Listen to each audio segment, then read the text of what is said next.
अमरावती जिल्ह्यासाठी एक महत्त्वाची बातमी समोर आली आहे. अमरावतीतील बंद असलेली फिनेल मिल पुन्हा सुरू करण्याच्या प्रयत्नांना मोठी गती मिळाली आहे. फिनेल मिल सुरू करण्यासाठी 41 कोटी रुपयांचा निधी उपलब्ध करून देण्याचे निर्देश विधानसभा आश्वासन समितीचे अध्यक्ष आमदार रवी राणा यांनी दिले आहेत. विधानसभा भवनात महाराष्ट्र विधानसभा आश्वासन समितीची आढावा बैठक आमदार रवी राणा यांच्या अध्यक्षतेखाली पार पडली. या बैठकीत अमरावती आणि यवतमाळ जिल्ह्यासह राज्यातील विविध प्रलंबित आश्वासनांचा विभागनिहाय आढावा घेण्यात आला. फिनेल मिलच्या प्रश्नावर बैठकीत विशेष चर्चा झाली आहे. मिल सुरू करण्यासाठी विभागाला तातडीने 41 कोटी रुपये उपलब्ध करून देण्याचे निर्देश देण्यात आले असून तसेच महाराष्ट्र शासनामार्फत आवश्यक प्रस्ताव तयार करून मुख्यमंत्र्यांच्या मान्यतेनंतर तो केंद्र शासनाच्या परवानगीसाठी पाठवण्याची कार्यवाही वेगाने करण्याच्या सूचना देण्यात आल्या आहे. यासोबतच सूतगिरणी कामगारांचे प्रलंबित आणि थकीत अनुदान देण्याबाबतही तातडीने कार्यवाही करण्याचे निर्देश देण्यात आले. फिनेल मिल सुरू करण्यासाठी माजी खासदार नवनीत राणा आणि आमदार प्रवीण तायडे यांनी केलेल्या पाठपुराव्याला या निर्णयामुळे यश मिळाल्याचे सांगण्यात आले आहे. दरम्यान अमरावती जिल्ह्यातील सिंचन प्रकल्पाच्या प्रश्नांनाही बैठकीत गती देण्यात आली आहे. अचलपूर तालुक्यातील वासनी बोर्डी नाला आणि राजुरा प्रकल्पाच्या रखडलेल्या कामांचा आढावा घेण्यात आलाय. प्रलंबित कामांना तातडीने शासकीय मान्यता देऊन प्रत्यक्ष कामे सुरू करण्याचे निर्देश संबंधित अधिकाऱ्यांना देण्यात आले. तिवसा तालुक्यातील शिवणगाव आणि बोर नदी सिंचन प्रकल्पातील 39 शेतकऱ्यांसाठी 2,05,00,000 रुपयांच्या सानुग्रह अनुदानाबाबत आवश्यक कार्यवाही करण्याच्या सूचना देण्यात आल्या.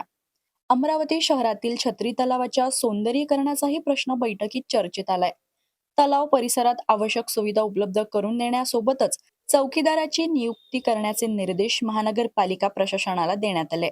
याशिवाय इरविन चौकातील भारतरत्न डॉक्टर बाबासाहेब आंबेडकर स्मारकाबाबतही महत्वाचा निर्णय घेण्यात आलाय. शासनाने स्मारकासाठी जागा मंजूर केली असून नागरिकांना याची माहिती मिळावी यासाठी या ठिकाणी भारतरत्न डॉक्टर बाबासाहेब आंबेडकर स्मारक होणार आहे अशी माहिती फलक लावण्याचे आदेश महानगरपालिका आयुक्तांना देण्यात आले. बैठकीत अमरावती आणि यवतमाळ जिल्ह्यातील इतरही अनेक प्रश्नांचा आढावा घेण्यात आला. यामध्ये कामगारांना उपयोगी साहित्य वाटप, आदिवासी आश्रमातील विद्यार्थ्यांच्या भोजनाचा दर्जा, अमरावती शहरातील कायदा सुव्यवस्था, जिल्हा रुग्णालय आणि सुपर स्पेशालिस्ट हॉस्पिटलसाठी निधी उपलब्ध करून देण्यासाठी अंजनगाव सुरजीतील पोलीस स्टेशन व पोलीस निवासस्थान, पाणी पुरवठा आणि वीज पुरवठ्याच्या प्रश्नांचा समावेश आहे.